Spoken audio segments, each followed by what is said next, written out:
Have you ever wondered what it would be like to be a powder coater on a distant island in the Pacific?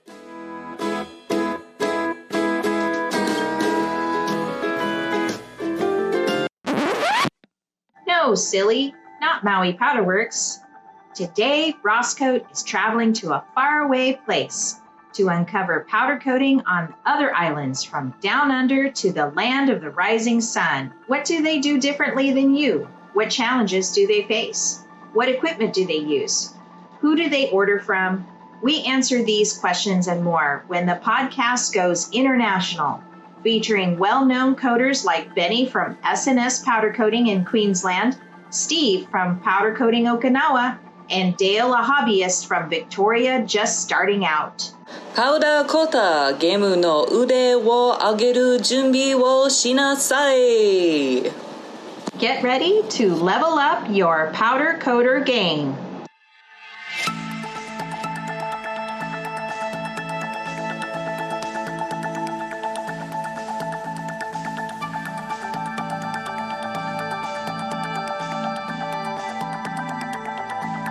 Today's topic is international powder coating. How does it get done? Who does it? Today we've got Steve Anzaldua. And did I say that right? Anzaldua. No. Powder coating Okinawa. I messed it up. Talking Japanese. So don't worry. Everybody knows you as Steve from Powder Coating Okinawa. Next, we have Dale Williams. He's a garage coater and hobbyist that follows us on YouTube. And then we have Benny Hassum from S&S Powder Coating Queensland. So how are y'all guys doing today? Going good. Very well. Awesome. All right. I'm going to start with you, Benny. How long have you been in the coating industry? How long has your business been established? Okay. Well, we started 2006. So next year is 15 years. Wow. So we're going for a while. Yeah, me and my dad started it. And then my brother joined probably 4 years ago. So it's just a family business. But we pump out a fair bit of stuff, but yeah, you do. We go hard. And I wish it was always car stuff, but right. And it's cars and architectural, or is it just mostly automotive? Yeah, both. Yeah, we do a lot of like probably fencing and stuff mainly, like pool fencing, balustrating and that. Yeah. But the last probably 2 years, I've gone a bit harder on the social media, so going down a different avenue, like more custom stuff. So yeah, that's we'll get to that Instagram game you've got going on over there. Yeah. All right, Dale, you're a at-home guy. A hobby powder coater. That's a great way to say it. Hobby powder coater. And so, like, how long ago did you start? Probably been doing it for about 12 months. It's been a real learning curve getting oven set up. Like, should I have a fan in the oven? Should I be gas? Should I be electric? But YouTube's been great. But no, I've done my girlfriend's wheels. I've done quite a few projects of metal rusting around me in my workshop. But yeah, I can't spray paint, or I'm probably not even good enough to use a crayon. But powder coating, I seem to do all right. for some obscure reason, I've only just set up like a spray booth and stuff like that, because I was just doing it in my garage near my door and just blowing it out with my blower. Yeah. The excess. But yeah, no, it's like I said, it's been a real headache, but I've loved the challenge the whole time. It is challenging. And I think that's what people kind of stay in it, right? Because they like a challenge, or I don't know, maybe they're just cuckoo crazy. Yeah, I've had a few people want me to do wheels and things like that for them after seeing my girlfriends. I've done including the spare 5 wheels on her car, and I like the last one. The last one came out really well. But, I've had people going, oh, yeah, no, you can do the wheels on my car, and they want two-tones, and all they want candies.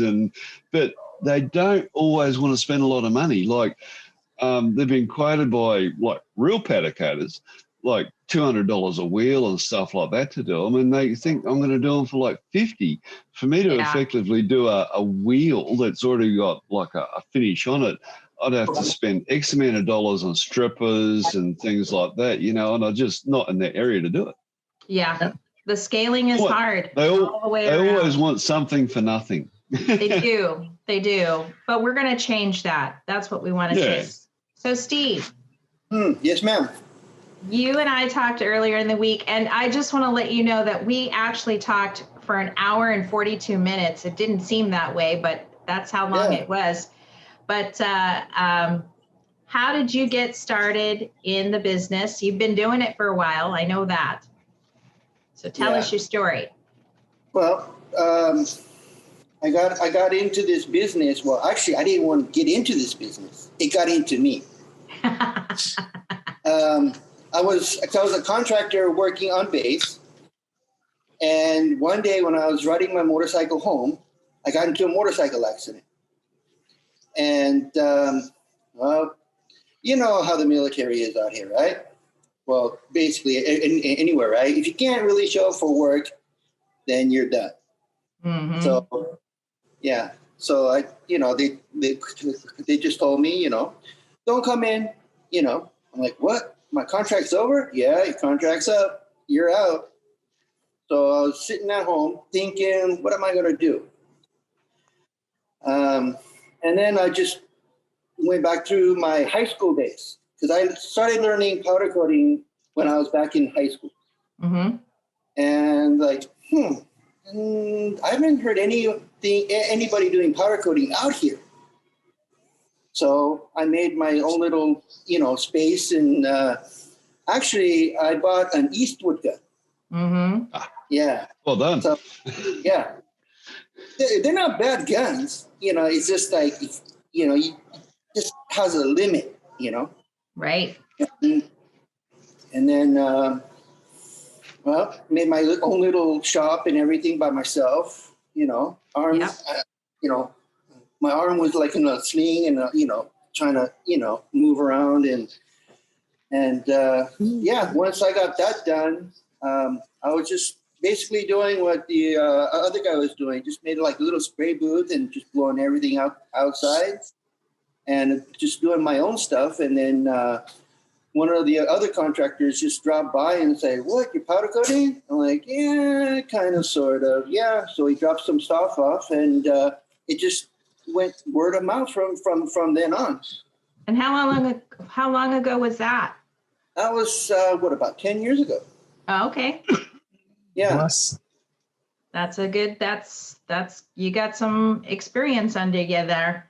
So, okay, let's talk about ovens and oven sizes, brands. Did you DIY it? Sounds like some of you might have DIY'd it. Go ahead, Benny. Where'd you go? Where you at? Ours is an old ceramic oven. It's I'm trying to think of the size of it. It's 3.3 long, 2.8 wide, and about 2,600 high. And we're talking meters, right? Yeah. Oh, yeah. 2.8 meters. 3.3 meters long, and about 4.2 on the diagonal. Okay. Okay, so that's good size. Yeah. What's a smaller one for in our industry, I suppose. No, we bought it. It was I can't remember where it was from. Look at, they used to do caravans in it years ago. Yeah. Oh, wow. Yeah, but we're friends with the bloke that makes them. So. And so, is it a gas oven? What do you guys use? Yeah, natural gas oven. It is. Okay, gas. Okay. Yeah. Everybody, is that most of the time? I mean, that's. Oh, yeah. They got a couple of people got infrared ones, and our side of the road where we work, it has natural gas, but the other side of the road has to be bottled gas, and there's a guy up the road has the big bottles of the gas. Yeah. So they use gas there. I think that's about it. And electric ones. Yeah. yeah, we've got an electric oven. So, okay. So, but Benny, how did you start? Like, you guys have been in it for a while. I imagine you're on the upper end of guns now. What gun did you start with, and what gun do you have now? It was an old grey. I'm pretty sure it was a gamer at the start. Mm-hmm. We still got it, like as a backup gun if you ever need it. And then I think probably 5 years ago, I got the yellow gamer one. Yeah. I can't remember the brand. Yeah. I mean the code or whatever it is. But yeah, it's a newish one. They cost a fair bit, but yeah, they do. You need it. Yeah. And you get to a certain level, it's like you just have to have that the right tools. That quality level, I guess, is what it is, despite the price. And Dale, what are you on now? I built my own oven. It's I'll put it into the imperial system. It's like 4 feet high, not like old mates. 4 feet high, 3 by 3. Yeah, enough to keep Yeah, it's electric oven. It's like bought an old toolbox, insulated on the outside, so I still have the volume on the inside. Set up bought 2 elements. It's electric. Bought 2 elements. Set up a PID controller, which I learned how to wire up off YouTube. And I only blew the house fuse like 9 times getting it right. So the family were a bit disgusted that day, but I don't care. I got my oven going. It's awesome. I love it, and it's fan force. So. And I've asked a lot of people questions about fan force ovens. Do you run them at the temperature that, like, for the 10 minutes at you guys 400, us 180 to 200 degrees Celsius, or fan force is like cooking a roast. Fan force, you drop it back to 180. Mm-hmm. So, but not a lot of people. I don't know. Not a lot of people either get the gist of what I'm asking, or they're all set in their ways and good to go. But everybody on YouTube and stuff, when I ask questions like unknown coatings and Rimrite and people like that, they're really great. But for a hobbyist, they're more on the lines of like the business aspect of it all. But but other than that, I've got a now don't laugh, a dual voltage Eastwood gun, which from what I can see about their new PC 1000 is probably better than that one, because I do a hell of a lot of research. I've taken the bottle off the bottom of it. I've set up a fluidizer setup as well, so I can fluidize the powder as it comes up through before it comes up through the tube, just so I get a better cloud out of it and stuff. But I'm kicking goals. I'll do all right. Yeah. Hey, a lot of us started in Eastwood, so don't feel bad. It's not, I don't know. Oh, I don't. Is it like, it's affordability. I think a lot of guys are getting embarrassed by it. I don't know why, but a lot of people. Oh, I love it. I don't know. I love it. I mean, the only other option I had here, you can't, like, even on eBay, you can't just put in powder coater gun. You can't get Gamer up or anyone like that. Yeah. It's just like you got some really like $100 Chinese gun with the pot above the gun, and I looked at that and watched a few YouTube videos on it, and just sprayed like rubbish. At least the guy at Eastwood, when he was like doing his demo for it, which is probably about 20 years old, but as he was doing it, he got a nice cloud. And the bits and pieces I've picked up, if you can get a nice consistent cloud out of your bloody powder coating gun, it's a good thing. Yeah. Steve. Yes, ma'am.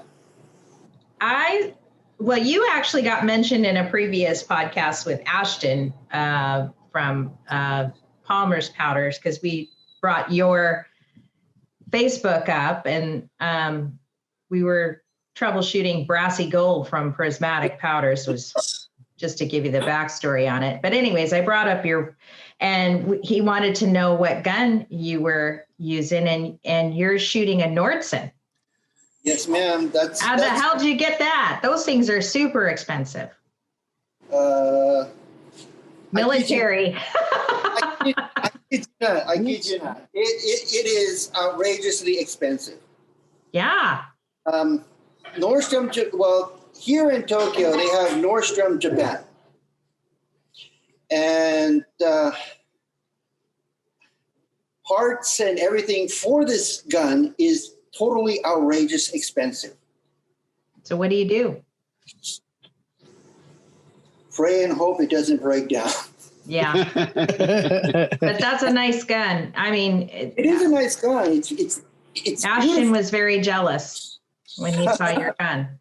Well, I'll tell him what, he can buy mine and then I can ship it over there. Yeah. He's a Wagner guy, but you know, that's the thing about guns. Everybody wants to try the other guy's gun, right? You know, Ross wants to try a Gamma or Gema or whatever it's called. Yeah. Yeah, 'cause I heard a lot of good things about that, and it's not like horribly expensive. Mm-hmm. And then also their replacement parts are also very cheap. Yeah. Well, yeah. I think we had to change something out on the gun, and it was like $200 or something like that. The tip, whatever. Yeah, for Wagner Sprint X. Yeah. I'm going to buy me a Wagner for now on. Yeah. Yeah. Because I just replaced the little sensor on the trigger for the gun. Just that little computer pad cost me $350. I think it's all like that. It's all the way around. How often do you buy guns, Benny? Oh, we're on our second one now in 15 years. Wow, that's great. And that's 8 hours a day. Mm-hmm. 10 hours a day. So did the parts probably once every 6 months. Yeah. But yeah. That's not glad too we bad. don't have to buy them too much. How much they cost. I think you're taking care of it too, you know? Yeah. A lot of guys don't really do that. I just, you know, Ross is actually pretty good about taking care of his gun. You know, occasionally if he's rushed or whatever, he won't clean up after at the end of the day or, you know, just something comes up. For the most part, though, you know, cleaning and gun cleaning that's actually a good idea for a podcast, just talk about gun cleaning and stuff, you know, just because it's, you know, it can vary from gun to gun, but it's pretty much the same. So let's talk about resources, because it was kind of the topic that Steve and I were talking about earlier, and I hear that the shipping is pretty brutal. So some of the questions I have is, if you order from Prismatic and you're paying outrageous amounts of money for powder in shipping, how does that equate to pricing? I mean, you have to let your customer absorb that. Yeah. But here, that we only buy 5-pound bags. Okay. And out of that 5-pound bags, we cut everything up. And then we put the pricing and then plus our percentage. Mm-hmm. And then we split that up between, say, like a 5-pound bag. Okay. And actually, it doesn't hurt that bad. Yeah. So say like for a 15-inch rim, the minimum I have to charge is Mako, you go inch rim, about $106 per rim. Okay. And that's for a single coat. So then if we, divide that up, and that's with my profit with sandblasting and, and electricity that I use. So, do you know what you're getting? I mean, like when you order 5 pounds, how much that is for you? 5 pound いくらだったかな? Powder. Yeah, 大体. About 100, huh? About 100, huh? Yeah, it actually comes out to about, say about $20 a pound. Okay. For like basic black or something? Yes, ma'am. Mm-hmm. Yeah. So, So we split that up, and then Yeah. Yeah. Because we're paying about, I mean, if we order,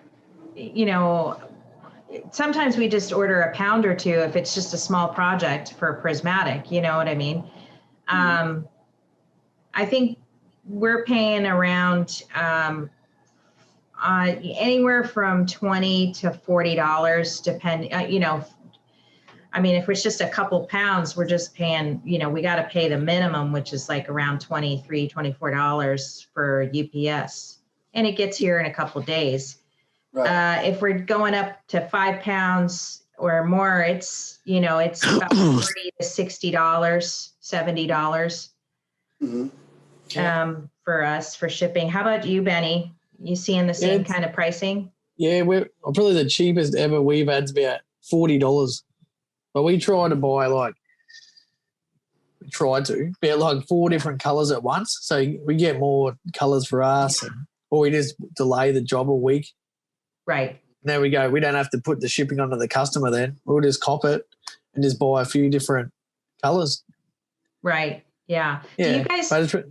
Do you guys carry in-stock colours? Yeah, we probably got about, I'd say, 500 or 600 colours in our shed. Okay. Wow. Got about 80 prismatic ones. Just what we've had over the last 2 years. But we only get like 2 or 3 pounds. Yeah. Except for you got heavy silver. That's our main base. So we have about 10 pounds of that all the time. And brassy gold. We have a fair bit of that. Everyone loves that. Don't say that terrible word. I know. I could do a whole episode on brassy gold. And then, we sent it back to the guy, and it was a bezel. The handle, the brake handles came out awesome after Steve helped us out on this brassy gold problem.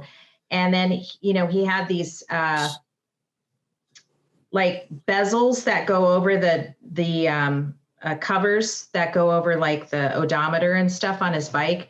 Well, because the way Ross hung it, it dripped, because you're putting on so many layers, thin layers. And then it has this, he's like, what's this? And he sends me the picture, and I just roll my eyes, I'm like, oh, geez, it didn't come out, like where it was laying, it was sticking out. So I said, well, I'm not going to take the risk on some silly little small project and get a 1-star review on Google, right? I'm going to freak out, right? So I'm like, well, okay, just ship it back and we'll powder coat it black for you or whatever. And so we're in the middle of redoing it again for the 5th time. So yeah, it's brutal. And that's the thing, like what happens to you guys when you have to do a job over again, and you've run out of powder sometimes, and you've got to order, like what do you do with those sticky situations? Customer, tell them, be honest with them. Yeah. Say, hey, I'm sorry, I fucked up. I thought I had this. I don't. I'm sorry. Give me. It's gold. My cat, please. Sometimes people think we're magicians. I don't know. Yeah. It's just. Yeah. Yeah. They drop stuff off and say, hey, boss man, do your magic. I'm like, what? Oh, by the way, this is what I got done yesterday. Oh, yeah, you showed that to us. Oh. Yes. And this is going on a RB34. Wow. That's the brassy gold. That's the brassy gold. You people, what is it? You think of the customers asking for brassy gold? What's up with brassy gold? Well, it comes in waves. Colors come in waves. Before brassy gold, it was all black. Yeah.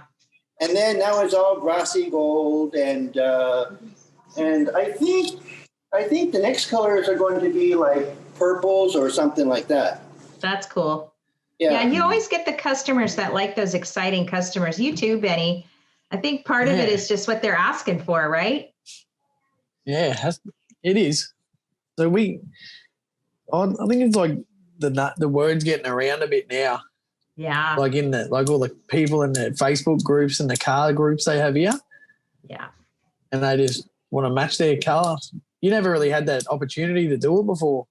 Like when it could only be wet spray, but now with powder coat, it's a lot cheaper. Yeah. A lot more durable. And I saw that. I'm going to bring up that two-tone you just did the other day. That's just stunning. That was a feed stopper right there. My brother does it. But I haven't got the patience. Yeah. But before I do, Dale, what are you powder coating with? What powders are you using these days?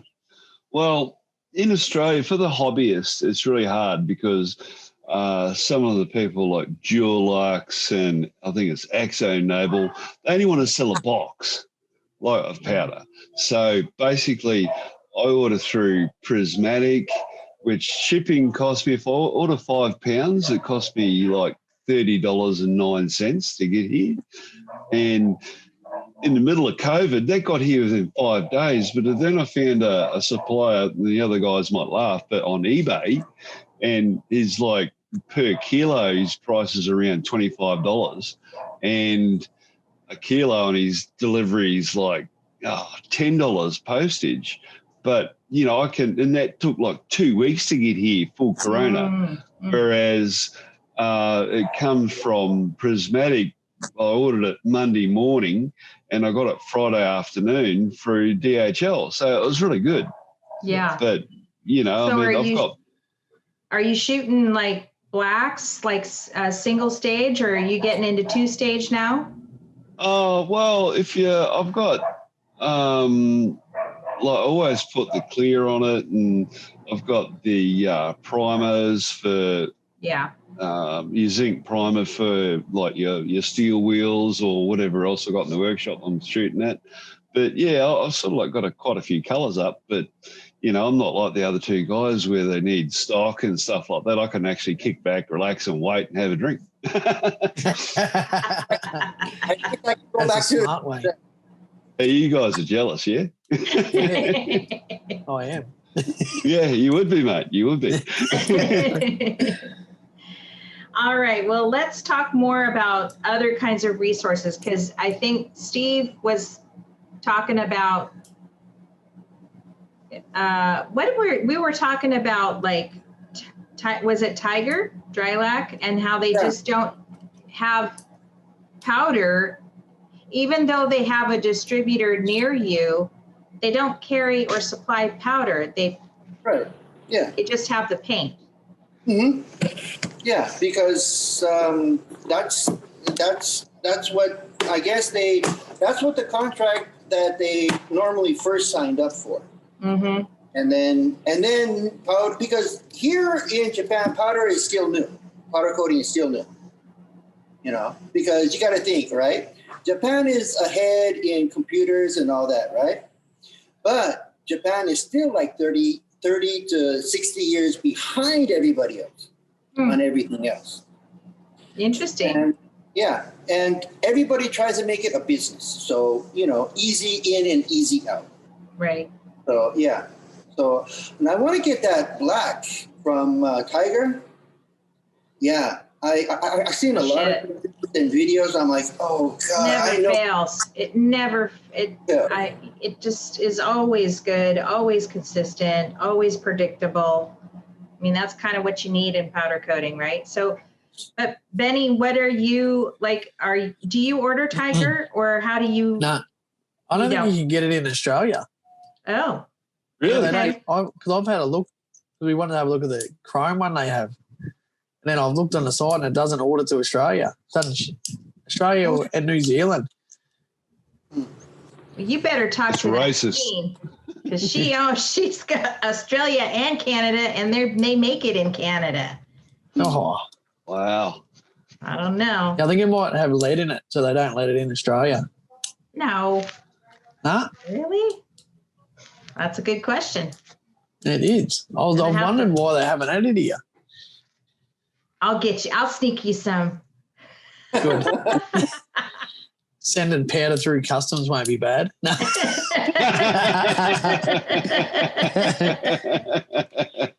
especially white powder. Yeah. A lot of white powder. Oh, well, that's an interesting question. Now I'm going to email my rep and say, what's going on over there? You know? So I think I thought finding resources here, I mean, we were joking,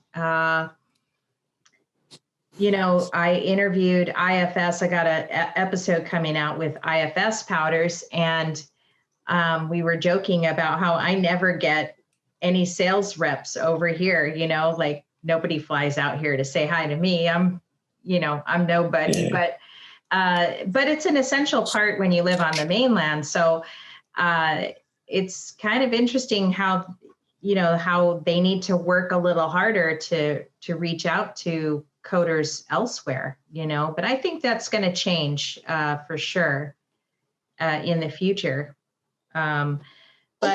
Yeah, I hope so. I think it's going to grow, you know, but what is like, so like, what's that? Oh, I'm sorry. I guess what they want to come to the islands is just have fun in the sun, but no work, you know? Right. Yeah. Yeah. Like you'd be surprised though, like how many custom coders come on vacation to Maui and the first thing they do is stop by our shop. It's like, dude, just go to the beach already. You know, like it's the same here as it is over there. You don't need to be covered in powder. Okay. No way. I want to swing past and see your new oven, that 20-foot number Ross has got going. Oh my God. I know. I keep forgetting to take pictures. I took some pictures of it with him in it, and we did an email blast to our customers and stuff. He has built it 4 times. I mean, wow, this is the 4th edition. And the story on that is we just kind of scaled it as we went. And so I think the first iteration was 10 feet. Then we extended it to 15. Then we extended it to 20. So with every job we did, we waited until that job came in, and then we built it out for that job, just so we could keep it on the cheap, you know. This last time, though, when we moved to the new shop, we just decided it's just too chunked out, you know, from all the build outs and stuff. It's like Frankenstein, you know, poor thing just needed to go to bed. But we actually recycled, or I don't know what's the hip word, but it's upcycled. The walls of the old oven became the new walls of the new blast room. So we were still able to recycle or reuse, repurpose things in your powder coating shop, which is kind of a cool thing to do. So we used a lot of the leftover stuff, and then had a dump run, I guess, so to speak. But so we kind of just decided to rebuild the whole oven entirely. So it's a little wider, and we built our oven. I don't know what your dimensions are. You might have mentioned that before, Benny, but like we designed the large oven for railings and gates and stuff like that. So it's pretty tall and lean, you know, versus flat and wide or whatever. Yeah. I think that helps. Yeah. Ours is a big cube pretty much. Yeah. Yeah. And how many gates can you fit in there? Oh, we probably about 12 on a trolley we put in. Wow. Nice. All right. Yeah. Get her done. And we do, but probably 400 a week minimum. Wow. Awesome. Yeah, we do work for a big fencing contractor, so. Yeah, it's nice. And then 2 days a week is a custom stuff, so. Yeah. So you got a nice schedule going for, you know, because that's hard, you know, you can't switch up as easily with the little detailed automotive stuff. That's right. Yeah. So, but what other, Steve, what other struggles are you having aside from powder and just working with distributors on getting, what else are you struggling with resource wise? Resource wise, that's about it. Yeah. Yeah. Chemicals, you know, the benko that I want to get. Yeah. Yeah, that's about it. And everything else is like, Yeah, I can make it, or yeah. So you're not using. Did you get the Benko? You said. No, I haven't contacted him yet. Yeah. Okay. Well, if you mention RossKote, you get 10% now. Oh, wow. Yeah. Extra. Yeah. We just did it. I might add it to this podcast, but yeah, they just reached out to us and said, if you mention RossKote, you get 10% off B17 products. So we just kind of redid the ad for that. Well, So, my wife that. Yeah. I like that. So what do you use to strip, Benny? I can't even think of the name of the thing. It's pretty brutal stuff anyway. Yeah. Like it's about Benko, half an hour. No, it's not. Rim strip. Honestly, I cannot even actually think what it's called. Yeah, but I wish you could. I see it every day. Yeah. I'll find out and I'll let you know anyway. Yeah. After. That'd be Be great. good to know. One Yeah. sec. I could Google it. Yeah. Oh yeah, it's pretty bad. If it touches your skin, it's just it's all over. Yeah. You don't want it to touch you. It just it stinks. Yeah. Like just real bad fumes. Can anybody order that, Benny, or is it like America where you have I'd to be in say so. business? No. Yeah? No, I don't know actually. You'd probably who would do you because get it's it just OzChem we use. All right, yeah. Chemtel down in Melbourne we used to, but they're double the price. Oh, really? I'll bugger that. Yeah. Oh, I'm trying to think what it's called. Oh, it's on the tip of my tongue. But No yeah, worries. anyway, it's good. You put up, just say you just painted a rim, just say half an hour, it's done. Like back Beautiful. and gurney it off. You're done. And do you have like a round, the round tub, the yellow we one? use for the rims. Yeah, and the stuff? ones you put your 200 litre. Oh, what's over there? 200 litres. 200 litres here, like the big round It's drum. 96 that gallons. 44 gallons. Yeah, Yeah. one of them. We just cut the top, and say cut halfway, and we use them for the rims, 2 at a time in there. Oh, wow. Well, we've got a couple set up now, so. Yeah, it's nice. You can, as long as you pay attention, not leave it overnight or whatever. Yeah. You won't have a rim to strip. Okay. Any other brands that you guys like to use? Dale, have you discovered anything new? No, not really. For like rim strip, it's like I've done a fair, like you hear all the rim strips and the aircraft stripper and things like that from America on the YouTube channels, but I've got no contacts here. That's why I was really on the Benny before about who made his Checking stripper. it now. Yeah, because I'll get it up for you I've been using this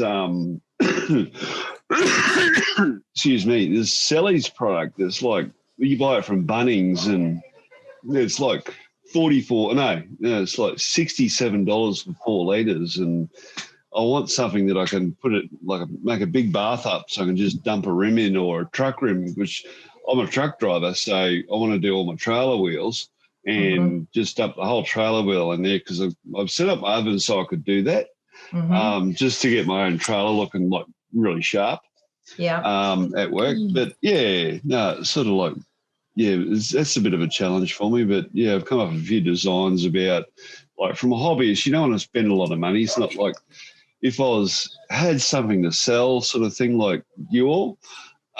It's different. Like, you build it into your margins, you got to have it so you get it. For me, it's like, how can I get that cheaply? Right. But I know. But it's a challenge.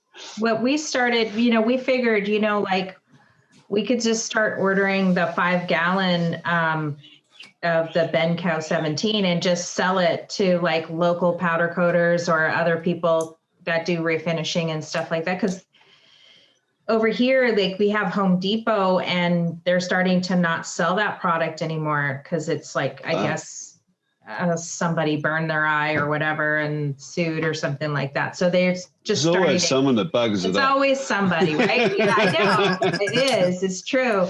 Anyways, but I guess late last year, I want to say, we had to sign a document to say that we wouldn't resell the product. Because now when you buy B17, you need to have like like a business license or a tax license or whatever to qualify for it. But they have a product called 17E, which is non-toxic, which, but again, for you, Dale, that'd be still a really big expense to get into. Well, the one I buy, like I've put like unknown coatings. He says a lot of prices on his YouTube channel, and I quote in Aussie dollars. And if I was to buy the product that I buy to strip, powder coat, or paint, is like I'm paying like $1 million more than what you guys do. Yeah.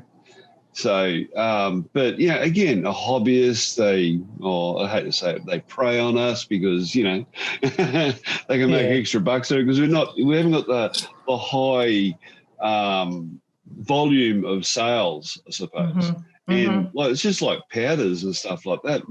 I can get it. I'm pretty impressed that Prismatic shipped this far. And because they're like, from what I can see, Tiger Dry Lac and all that sort of thing, as Benny said, won't get it here. I've tried, and there's a couple of other ones that some of the YouTube channels go, hey, this is great, and they show the colour of a wheel or something like that, and you go, oh my God, I've got to get that. And you go to their website, and, as a hobbyist, if something special like that, I'd pay extra for just to get something. They won't, unless you got a business going, they won't sell it to you. Well, so, I have a tip for you guys, because I just interviewed a guy. He's actually in episode 21, and this is episode 22 that we're doing. It's Crosslink Powders or Crosslink Paints, and they're out of Dallas, Texas. Nice. Texas. So I interviewed him today we recorded today, but I've known them for their touch-up paints because, like, if you do order Tiger Dry Lac or Anzaldua or Cardinal or any of these other powders, and then your contractor, your gate installer, whatever, goes to install the gate, and guess what? It gets scratched or something happens in install, then they go, well, can you come out here and powder coat it? And you're laughing at them because you're like, oh, cannot. So anyways, I would highly recommend you check out episode 21 because you can actually order smaller quantities of these larger brands through their website. Wow. That's awesome. Yeah. So hopefully that'll come out. It's going to be in the episode before ours. So check them out. Good tip. And they ship, I would imagine they could ship worldwide. So. Well, you think Tiger Dry Lac could too. You would think, I wish. Right? But no. So, but they solve that problem for you on those larger, so you can get that Tiger Black if you wanted to, the Tiger Dry Lac one. Mm-hmm. Yeah, I know I can sell that black. That black will go like no tomorrow. Oh, I know. We ordered the Pro. Ross just didn't go with their traditional wet black. I think he ended up getting the Pro Lac one or something, or it's Pro something.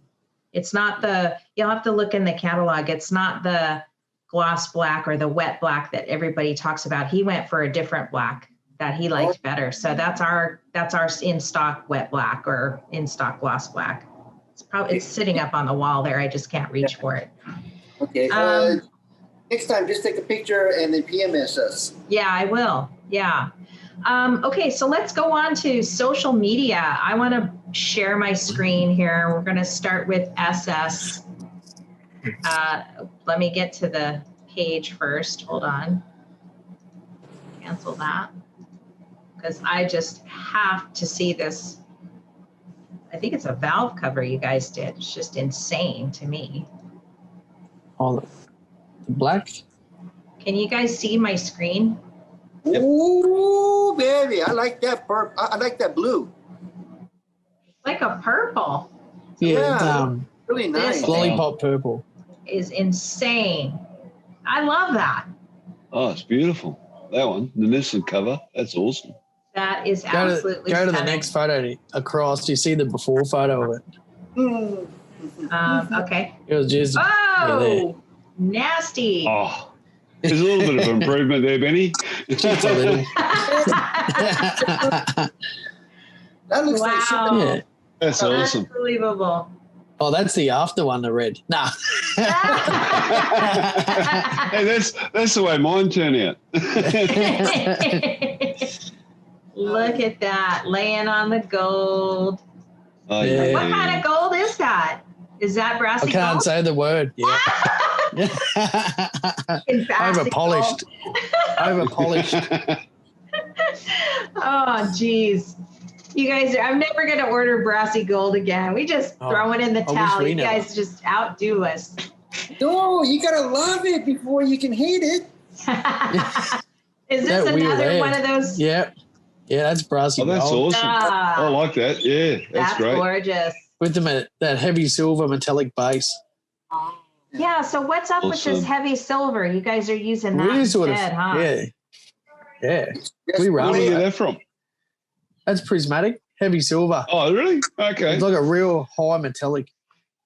You know, Yeah, here's a suggestion. Why don't we just tell Prismatic to stop calling it chrome and just switch, rename Yeah. their chrome heavy silver and just call it a Here we Well, go. when I Right here. Super Look cool. at that. when I ordered when I wanted to order the Super Chrome, the original one, because I didn't know Super Chrome 2 was coming out, so I ended up ordering for the girlfriend's rims polished aluminium, which through an Eastwood number, it's really shit to try and to spray. But I'm getting the knack of it now. But yeah, I'm going to try that heavy silver. That's going to be. It's like yeah, real that's metallic, like a Yeah, super yeah. metallic silver. good. But if we just want yeah. just a flat silver, we use Porsche silver. That's Oh, really? Yeah. Yeah. What's it called? Nice. Porsche silver. Porsche silver. Okay. Yeah. I'll look that one up. Yeah, I'm giving Yeah. up on that. I can't tell the difference between Chrome 1 and 2 other than the temp. Yeah, that's. No. We just used the 2 the other day for the first time, Like, wow. reluctantly. Wow. It was as a base. It was Yeah. the base for that lollipop purple one just a minute ago. Beautiful. That wheel. That's gorgeous. So, but What's it like? go over polished. What would the Super Chrome 2 be like a standalone colour with a clear over the top of it? Would it be rubbish or? It dulls off a bit. Oh, yeah. It's, I don't know. Mate, people want it all Well- the time. They don't understand Yeah. the clear. No, they don't. And I'm gonna, Even from a hobbyist, it's terrible because people get like I've got my boss. He's a great spray painter and stuff like that, and he wants these rims. He's got Ford Escort. He's doing up from scratch. It's beautiful, and he's got these rims that he's bought. And he goes, no, I want you to do the best chrome on it and all that sort of stuff. I said, no, it won't. You'd be better off getting, because I polish aluminium as well as a hobby, and I said, you'd be better off getting me to polish them than what it would be to do this, because as soon as you put that clear on, which you have to do on wheels, it dulls them straight off. He says, no. The clear always enhances the colour, though. No, in powder coating, I'm not direct with this guy because he can snap me like a twig. But as a spray painter, when you put clear on something, it brings it out. Whereas in powder coating, it treats it like shit. It's just like dulls it right down and stuff. I'm so tired of the 10-minute conversation trying to explain that to every freaking customer that comes in the door. Yeah, I just imagine. feel like putting on a recording, here, listen to this, kind of thing, because it just, it gets old having to explain that to people, but, it's That's why we stopped using it. Yeah. We just go, Yeah. no, we're not using it. Yeah. Yeah. Wow. We just bought a polisher the other day. Well, it's coming Oh, next really? week. Ceramic, the media tumbler one.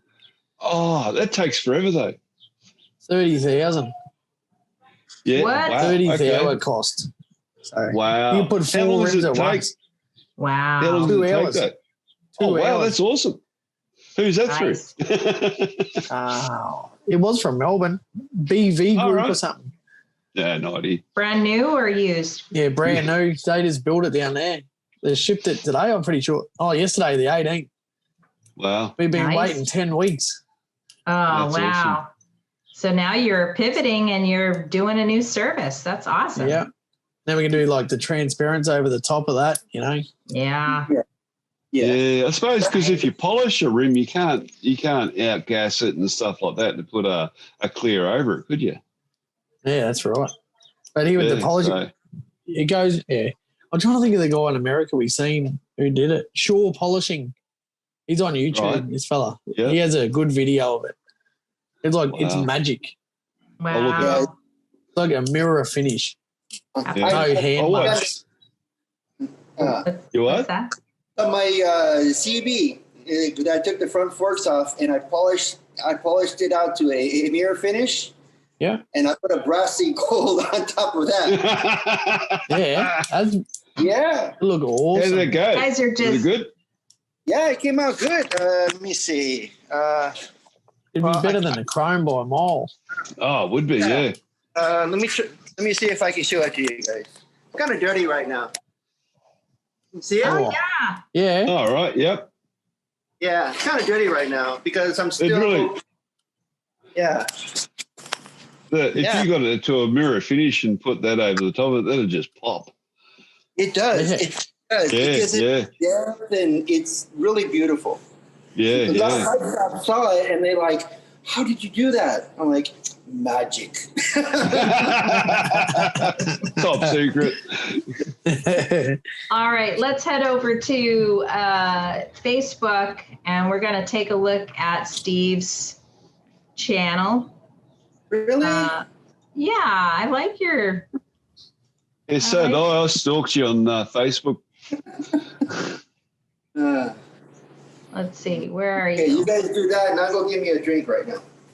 Okay. Oh, Grab mate, I've got me a fridge some. beside me. Oh, look at you go. There he is with his Nordson laying on that BG. Yes, that's what I just got done showing you the finish. Yeah. See that? Yeah. Nice That's little awesome. powder cloud going there, Steve. Looking good. Oh, yeah. Nothing like a good powder cloud. Yeah. I'll get there one day of my dual voltage. Don't worry. Well, if there's a modification that you can do to the Eastwood gun, Yeah. yeah, to give you a really bigger cloud, then Yeah. and then what comes stock? Was that one from 17 Garage or something like that, or? I think so. Yeah, because I Yeah. seen it a long time ago. Yeah, Yeah. you put a hole. It's in yeah. Yeah.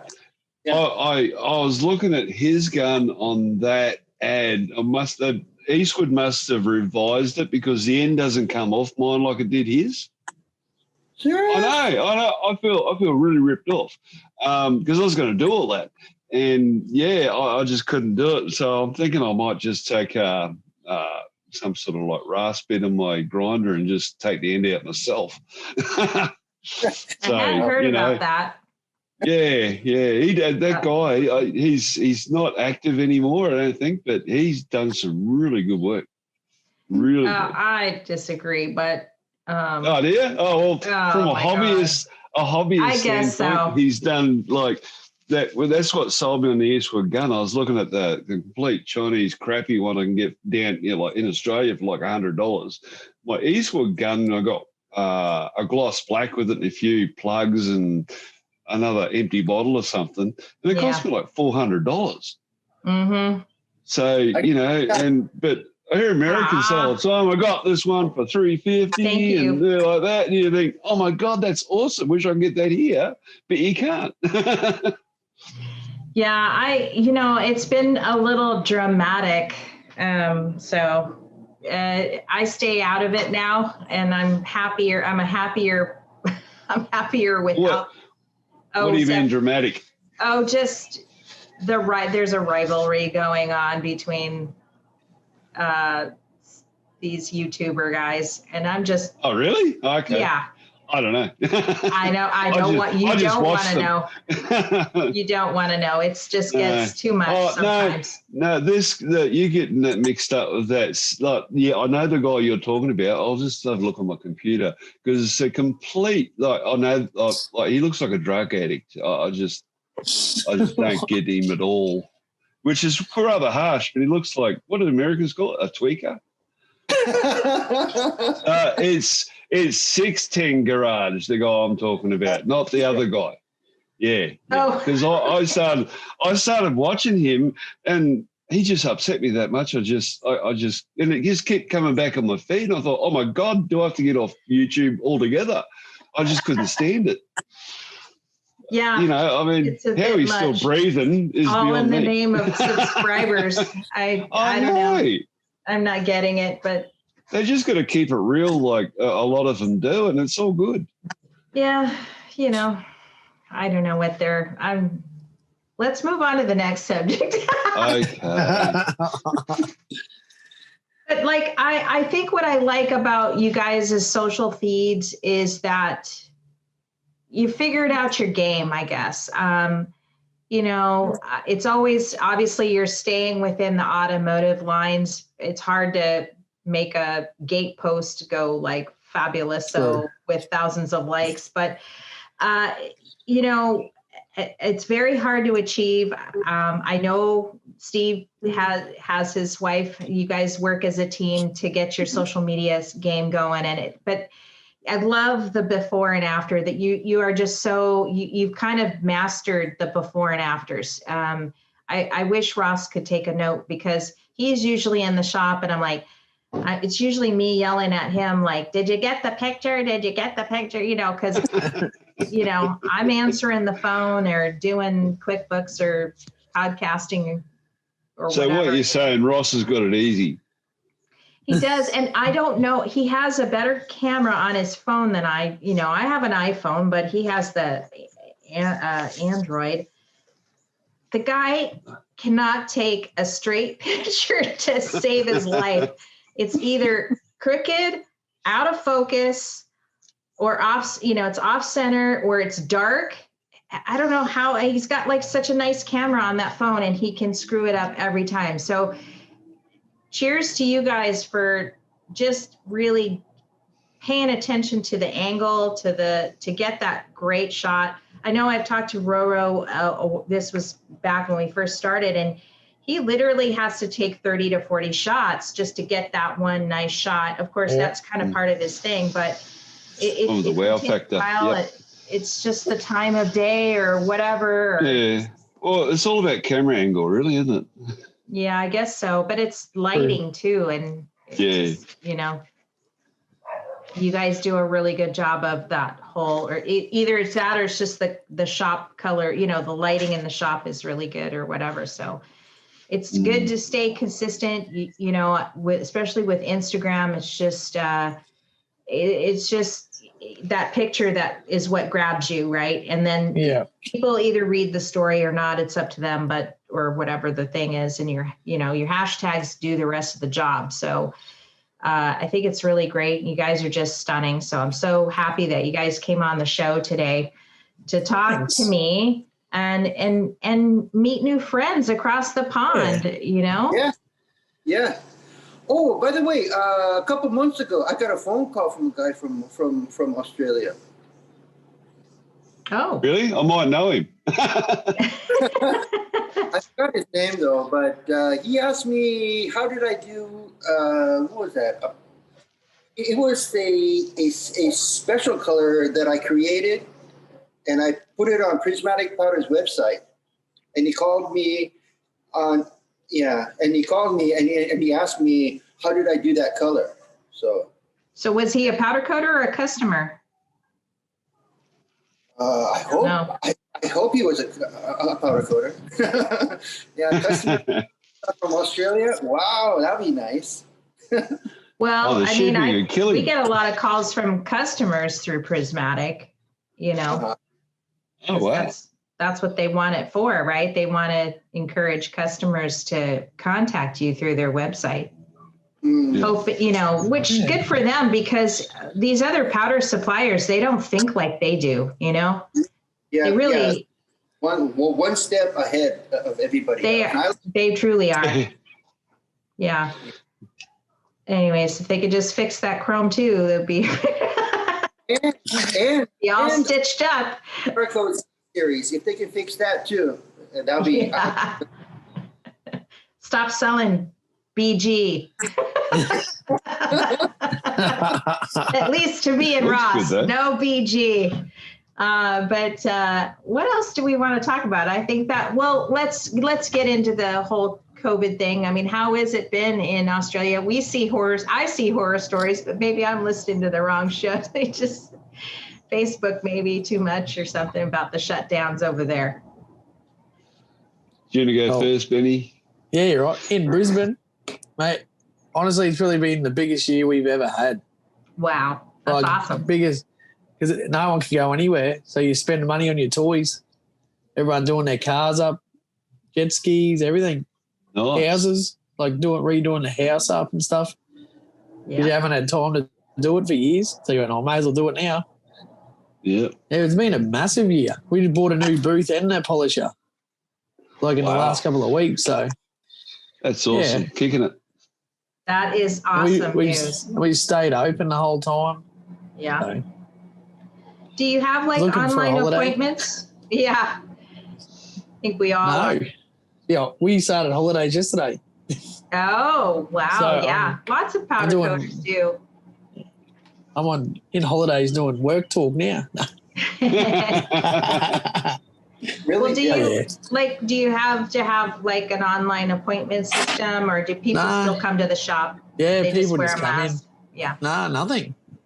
What? No mask or anything. Nah. It's been good where we live. Okay. Yeah, Queensland's had it easy. Yeah, we have had it pretty easy. Yeah. They just shut our whole borders. It's like camp. It used to be like Camp COVID down here. It's just been ratchet. Oh, really? You bloody. Oh, you go. Even now, even though we've got a few international people coming back from overseas that are in hotel quarantine for like a couple of weeks. They've all got bloody COVID, and they won't let them out here in Victoria. But it's like, even like once the full lockdown restrictions ended down here, like I was walking in through like the supermarkets and stuff, and people are already not walking around without a mask on, and we've just finished the total lockdown. And I just thought, these people are retarded. They really are. I mean, the amount of, we're up to it's nothing like some of the US numbers or European numbers, but we're up to like 900 new infections each day. And, I just could not believe the mentality of the stupidity down here around me. And I just basically, when I wasn't working, I just stayed home. My lifestyle really didn't change in lockdown. I'm always at home. Yeah. So, but I've got a business, but I have heard reports from, I'm in the civil works industry where we do a lot of tipping and like tip trucks and stuff like that, gravel, dirt, etc. But, the bosses in that say, it's really hard to get work. But as an employee, we really haven't stopped. The subbies have probably suffered, but not us. How about you, Steve? What coronavirus? The only coronavirus that's been going around is that's in between the Okinawans and the military, because they just shut down the base again because they don't want the Okinawans to say that the military is giving them the coronavirus. It's a bit touchy over there, right? Because they don't really want the base there anymore, and they've been wanting it back. Mm-hmm. Yeah. And out here, no, not in Okinawa City. Yeah, but down in Naha, there's a special area that we do have the coronavirus, but up here, it's day in and day out, the same old. Wow, that's awesome. Oh, yeah. I'm on the wrong island. Yeah, well, come on over. You're welcome. I got plenty of space. Yeah, it's just been a nightmare here for us. But they just got the vaccines in, so now they're distributing them and they're giving them to the. So have you guys gotten vaccines or not yet? Nothing. No. Yeah, not yet. I don't know if I want them. I mean, England or the British Islands, they had the vaccine and they had epileptic fits and stuff. Yeah. After getting it. No, I'll wait till some other bugger has it. If it works, I'll have a crack. But until then, just leave me out of it. Yeah, I'm not interested. But then I don't know if I'll be able to travel off the island or even to another island. I mean, they were literally shutting down inter-island travel to Oahu or Big Island. And so I don't even know if I'll be able to go to another island, see family, if I don't get that thing. So I don't know, but they're working it through the, the healthcare people first, the priority people, old folks homes and stuff. But do you really want to do that to them, or, they're the ones that are going to help us if it all turns to poo again. Right. Yeah, exactly. I don't know. Supposedly this is the cure, right? Nah. Yeah, no, don't get me started about cures. Yeah, it's I know. Too many other things that they've been working on for years that they've made no ground with. I'm not really a believer in a Well, I'm happy. Don't get me started. Yeah. Well, I'm happy to know that you guys are doing well in your businesses and stuff, powder coating and stuff, despite all this. Yeah. Thanks. You guys have any questions for each other? No. Oh, I've got so many, but it's. Shoot 'em. I really can't. I've noticed when. All right. I've noticed when people hang stuff up in their ovens, they put like a rim, for instance, they put it right like towards like 3/4 of the way up the oven, right? But I've noticed when I'm powder coating whatever color I'm using at the time, if the part is hanging like on a rim, if you've got it like the normal way it sits, like the long ways up and down, the top part of it doesn't always cure nice and it doesn't like flow out. But I'm thinking in my oven, it might be just my specific oven, but to lay it flat, is that more of a thing to have like the bulk of it like flat in your oven, like a horizontal rim or a vertical rim? You know what I mean? Oh, yes, sir. Yes, sir. Good question. Okay, now I got a question for you. Is your oven a conventional oven? Does it circulate the heat around? Or I can go either way. Like I've got a fan in it, or I can just cook it like a normal. Turn the fan off. Convection oven. Yeah. Oh, really? Oh God. Turn the fan off. Fan. Turn the fan off, or put really light air through it to lightly circulate it. Right. Yeah. Cool. Thanks for that.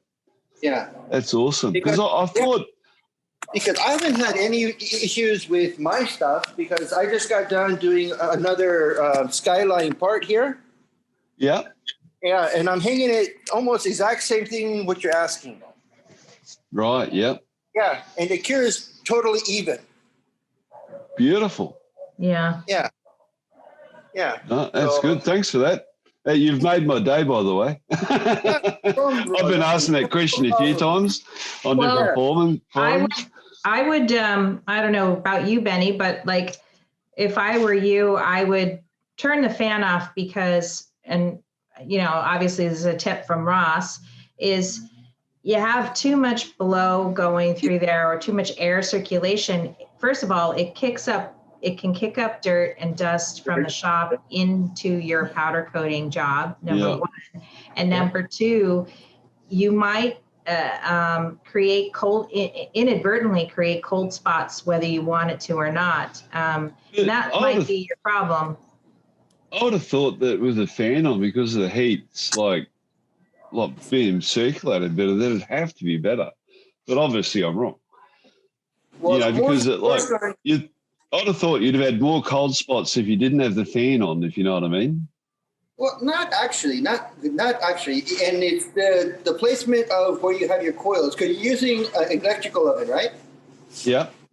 Yeah. So the placement of your coils and how many coils that you're using, right? If you have them too far apart, then you do get kind of cold spots.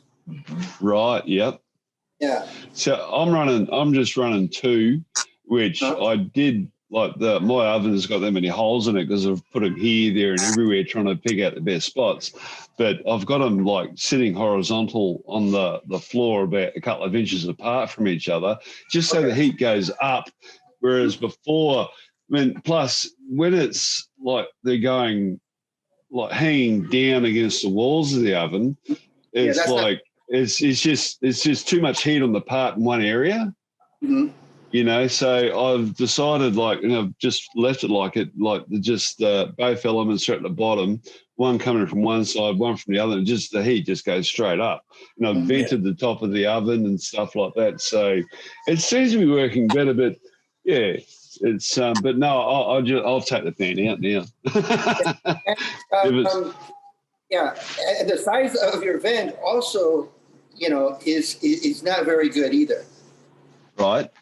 Yeah, if you're too large of a vent hole, then all your hot air is actually really escaping. Right. Yep. Yeah. Because I'm on my 4th oven right now. This oven here. Yep. Here. Wow, that's awesome. And what I did fill my garage. And what I did is I made a mistake about putting. I think it's a 4-inch exhaust on there. Yeah. Yeah, and it wasn't very good either. So. Okay. Yeah. So then the next thing that I came up with is I put an inlet box that goes inside to my burner box. Yep. And this pipe up here, I don't know if you can really see it. There's another pipe here somewhere. Oh yeah. Yeah, that goes from my vent, and half of it goes back in to circulate the heat again. Okay. Recirculate. Yeah. That's it. Because of the recirculation, you get a little bit of movement from that as well, wouldn't you? Like it'd heat the cool spots if you got some, if you know what I mean. Sir. Yeah. Yeah. Oh, good one. Thanks for that. Yeah, and it also comes down to trial and error. Yeah. Okay. I've had a lot of error. Well, that's good. That's good. But I'm learning heaps. I can, on a lot of the Facebook forums that I watch the questions roll by and stuff like that, I could answer nearly 3/4 of them now. Oh, nice. Accurately too. Accurately. No, but it's just because of my education. I watch all these great people like yourself and RossKote and, Sean and Rimwright, and I just take it all in. So it's really been great. Yeah. It is. And I only got into this just to get a sandblaster going and just to cut a few parts that I had around the workshop. And now I just live every day going, there's a new video from, Don't worry about it. I can learn something extra. But they're educational. They're not, well, they're kind of, sort of. Okay, if you really want to learn powder coating, right? Yeah. Pick up. Okay, you can go online and pick this up for free. Powder Coating Basics 101. Yeah. Yeah. Now, that's my holy grail. Right. Is that the Eastwood book? Yeah, you can pick it up from Eastwood. Yeah. Yeah. Yeah. And whenever I run into a situation that I really can't figure out, I always read that book. Yeah. Nice. Yeah. And then start from I didn't know jack shit. Yeah. Well, I've only just learnt recently that even with a little Eastwood gun, I'm spraying too close to my part, which gets the old fish eyes, it gets orange peel and all that sort of stuff. But so I'm yet to try. I'm going to be doing that tomorrow. I'm on work holidays now, so I'm going to be a lot of experimenting. Benny, where do you get, where do you source out, like if you've got an issue going on in the shop, do you just chat amongst each other and try to self-solve now, or where did you learn? Well, I learned, my dad's done it for about 45 years. Oh, okay. So he is the book. If there's an issue, he is the book. Dad, how you doing? And I've learned with it, I've worked with him for about 17 years. So I'm starting to learn the book. Benny, when I'm becoming a grandfather in January, so I'll be up in Brisbane in February. Congrats. Can I swing past your shop? Yeah, go for it. That'd be great. Thank you. Bloody oath. Come in. Yeah, no, that'd be sweet. How big is your facility? I'm trying to make it into feet. It's 350 square meters, so that'll be about 900 square feet, 1,000 square feet. Wow. I'm pretty sure. No, I'll Google it. I'll have to Google this. It'd have to be that. It'd have to be like around 1,000, 1,100 maybe. Seems kind of small. We're at like 15. Here we go. 25. Yeah, 3,700 square feet. There you go. Wow. I was thinking 1,000. That's like a garage. That's our bedroom. Yeah. Wow. That's the beer I don't room. want to see your house. That's where my beer fridge is. How big is your shop, Steve? My shop? It's massive. Not massive. No. Looks massive from here. No, because that's just a ceiling. Let's see. Yeah, high ceilings. You got high ceilings, yeah. Let me see. There's my spray booth. Okay. And I can just 1, 2, 3, 4, 5. 5 steps. So I guess, I don't know, about 20 meters wide by, including my other room over there. I say about 100 centimeters. It's not that big. Looks about like 2,000 square feet. Well, I can say roughly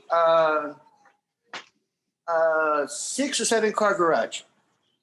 Wow, that's awesome. That's like 2,000 square feet. That's wrong. But 2 cars I can put side by side. Mm. Yeah. Well, I've got half a garage, mate. So yeah, I'm room challenged all the time. Because my girlfriend said you can't move over to my side of the garage. Her side of the garage is really tidy. Mine's ratchet. I've got shit everywhere. No, with powder going over everything. Yeah. Won't be tidy anymore. To be honest, that's why I had to build my little spray booth, mate, because I wasn't let. She goes, you keep doing that and you can move out. Go back to Queensland, she said. And I said, no, that nice grey colour over everything. They're like, really does it for you. Yeah, I think it is challenging because, I think that's kind of where we're at right now. It's like Ross has built that ideal place or ideal equipment that we need to get the job done. We really do need another 1,000 square feet, which we're trying to get next door here. And so if we can get that, then that kind of solves a lot of the dysfunctionality right now currently we're experiencing in the shop. And that's the problem, it's funny we're talking about this because we haven't addressed this problem or this issue with coders at all. And that is the organizational level and if you have everything too cramped, it takes longer to powder coat sometimes because you're constantly moving things or racks or people's customers' jobs or, and you have to have your strip tank separate from everything else and, good ventilation, and it's challenging even when you. Well, you got to go to Japan to learn it. What's that? Come to Japan to learn how to do that right. Well, yeah, because you guys are super organized, super tidy culture over there. Yeah. Because if we're messy, they will trip over everything really soon. Yeah. Yeah. Yeah. Yeah. Can I just ask one more question? Yes, sir. With like you got your valve covers and your rims and stuff like that. Is there more money in doing like the one-offs like that, or is it more money in the whole industrial do 400 meters of like handrail or something like that? It's a good question. Yeah, that's a very good question. It all depends on what is in your environment. Say like your city or what, you're in Queensland, right? No, I'm in Melbourne. I am. Or Melbourne. Benny's in Queensland. We're like almost related. Yeah, so it all depends on what's around your neighborhood. Yep. Because here in Okinawa, the motorsports is number one out here. Oh yeah, it would be. Yeah, true. Because out here we have D1 Japan, and we also have what's that? Not nitro. It's a special fuel for special drift cars. Yeah. Drift, drag, street racing, motorcycle racing. They just built a new track just not that far from here. Yeah. And so out here, motorsports is number one. So that's what everybody brings. Yep. Yeah. And also classic cars like Skylines. Well, sometimes I get what is that? That Italian car. Alfa Ferrari? Romeo? Not Alfa Romeos. Porsche? Not Ferrari? Porsche. Sometimes we get Porsches, but most of the times it's old classic cars, Skyline, Subarus, and and off-road vehicles, So and that's what we're in. And also, not that far from down the street from me, maybe about 10 or 15 clicks down from me, there's an industrial powder coating place, and they have a massive, huge oven. Wow. Yeah. So you've managed to work cohesively with them, or like sort of like you've been the specialty guy, automotive guy, where you've just you realize that they're doing this industrial stuff. You don't need any part of that, and you've managed to, sort of cohesively live together, I guess, so to speak. Well, it's like that here for us too. Yeah, but actually we're not really rivals because they have a massive, huge ass oven. And I only have this 4x6x4 oven that I need to extend, up to a 6 foot, and they're making a minus out there. Yeah. But I'm making a positive, Yeah. So it's just what's in your area, and how can you get into that? Yeah. How about you, Benny? Well, pretty much we're at the stage of you want to just keep doing the custom stuff, but we just got to build it. This demand isn't enough to pay your whole bills each month. Like all our fencing and industrial stuff, that's your bread and butter, and everything else is just bonus. But it's starting to it's getting up there. So hopefully with this new polisher and stuff, we can expand it a bit bigger. Yeah. Polishing's huge. It really is huge. So it's a good little weapon to have. Yeah, it would be. There's no other powder coater in Australia. Yeah. I've looked everywhere that has it. Yeah, to be honest, I mentioned truck rims before. I've got on my quad dog tipper, I've got like all steel rims, and whereas and just because of the shitty sites we go to and stuff like that, they all get chipped and stuff like that. So I'm going to powder coat all the outside rims on my trailer. And I don't want to be a business, but I want some of the subbies to come and say, hey, Dale, can you do some of these truck rims for me? And, just make some extra cash, get more experience of powder coating, so my own stuff comes up better. And, it's like, it's going to be good. Win-win. Win-win situation. Well, to be honest, like a lot of the guys, like, you get the flash trucks running around down here. They've got all aluminium everywhere. They get them polished and stuff like that. But in the industry, whereas like they've only got the chrome spray paint they dodgily spray on, and it looks good for a while. But in the industry we're in, it just like turns to shit straight away.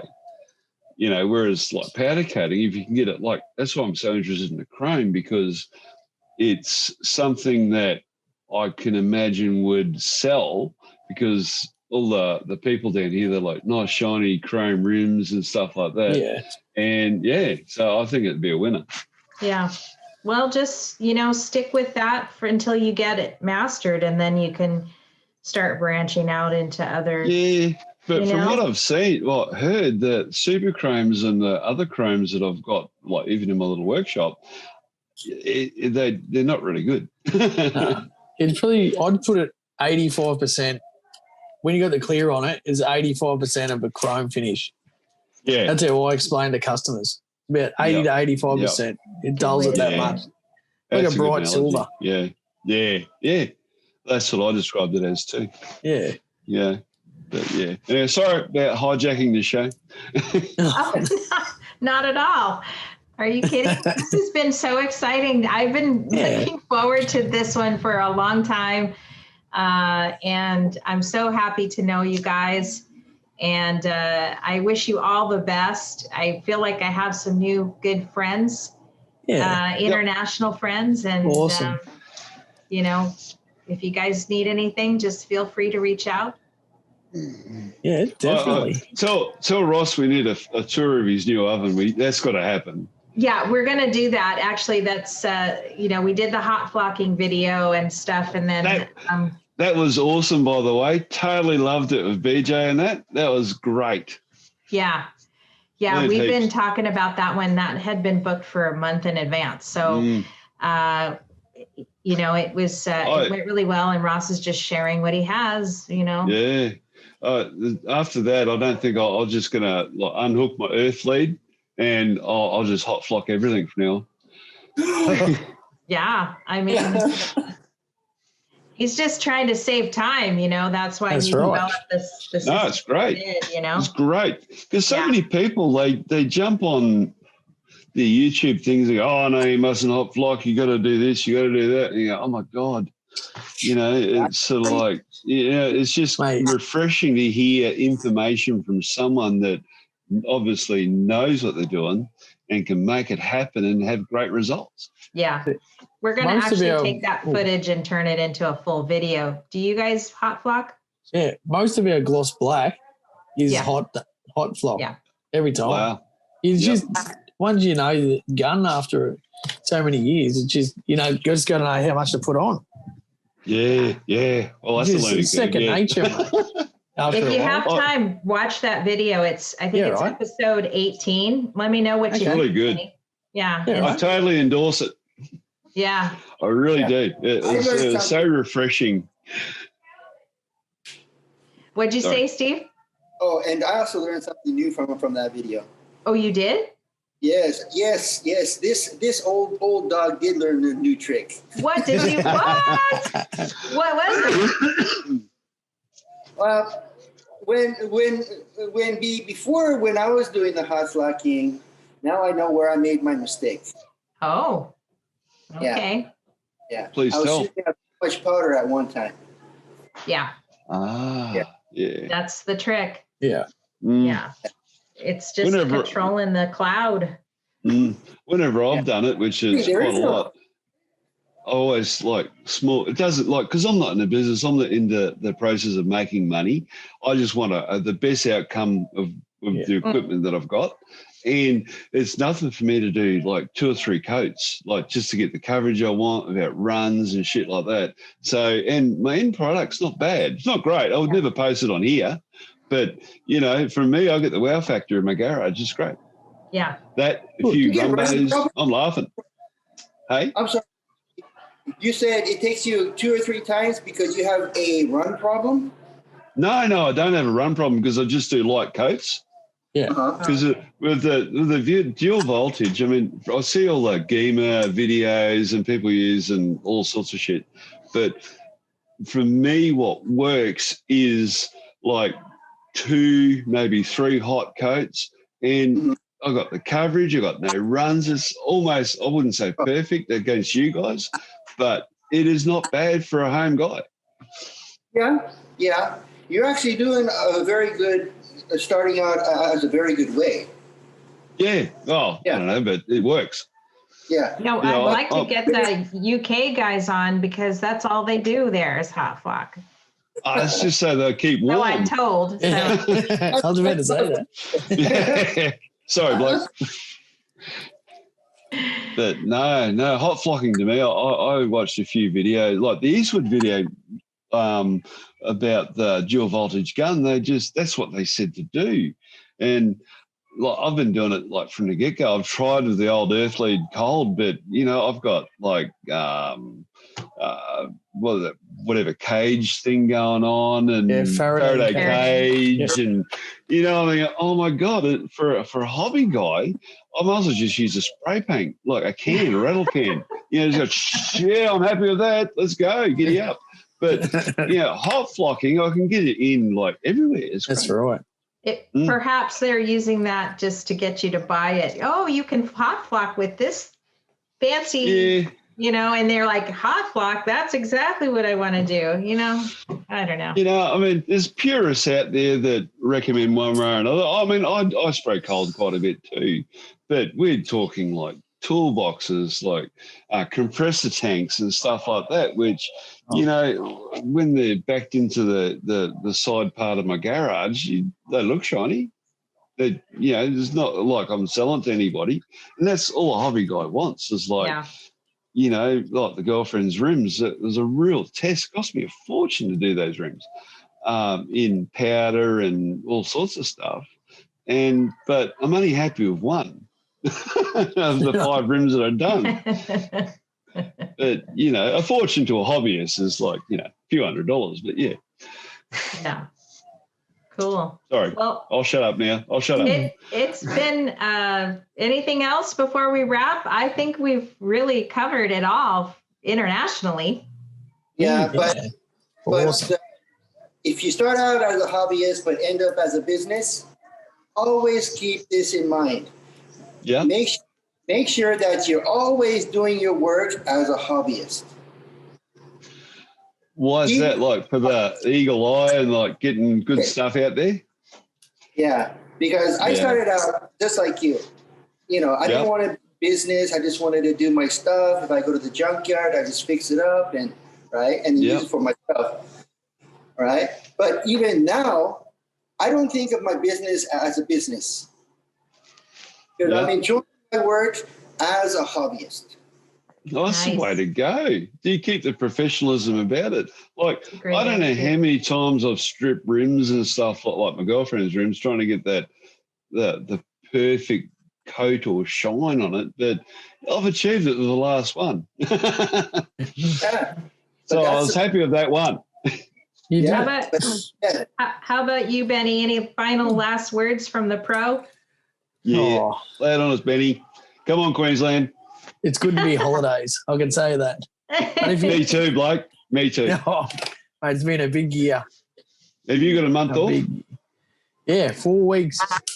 Me too. Loving life. I've already played golf today. Look how burnt I am. Mate, I'm cooking. I reckon. Oh, it's summertime down there. It is. Yeah, it is. Yeah. No sunblock today. How do you guys so much do the in month Victoria. off? I don't get it. Like, how do you guys? I don't get that. I got 2 kids. They're about to go to bed, but looking after them. Beautiful. But you just shut your doors and everybody shuts their doors and nobody calls nobody and nobody. Yeah, they'll probably call. They'll probably call, but we need a break. Yeah. That's nice. I mean, to have a whole month off. Yeah. That's Well, that's really- the only time we have all year. Like, we don't have any mid-year holidays or anything. I see. Yeah. I guess we like to break I'm it getting up. tired. We're getting Yeah. tired. I'm tired too. It's night time here. Yeah, it would be. It nearly is for me here. It's at 7 Yeah. o'clock here nearly. Yeah. It's time to go. It's But like see, 8 it's o'clock only here. it's Friday night. It's Saturday over there. So where'd Dale go? I'm here. We're trying to say goodbye, Dale, and you're gone. I'm coming back. Okay. Hang on. Had to go and take care of something. I've been sitting here for like an hour, like drinking alcohol. All right. And I'm Well, 54. there you go. Say no I know. more. I know. I already thought I said too much. So.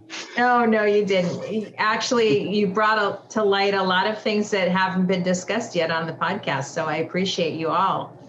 Yeah, Thanks so it's much. Great podcast. I love it. Oh, I that's think great. I've watched all of them. You almost lost me in the accounting one Yeah. because I listen to the long ones while I'm driving my truck, and I'm like, oh my God, just kill me. But no, it was good. No, sorry, I was just joking. But Yeah, it was no, good. it's It was like it was informative. So all That's good. great. Well, I'm glad somebody's No worries. enjoying them. Thank you all for coming tonight. Have a wonderful weekend. Thanks for having No us. worries. Yeah. Thank you. Enjoy your holiday. Thank Will you. do. Merry All right. Christmas, everyone. Yeah, you too. Yep, Merry you too, Blake.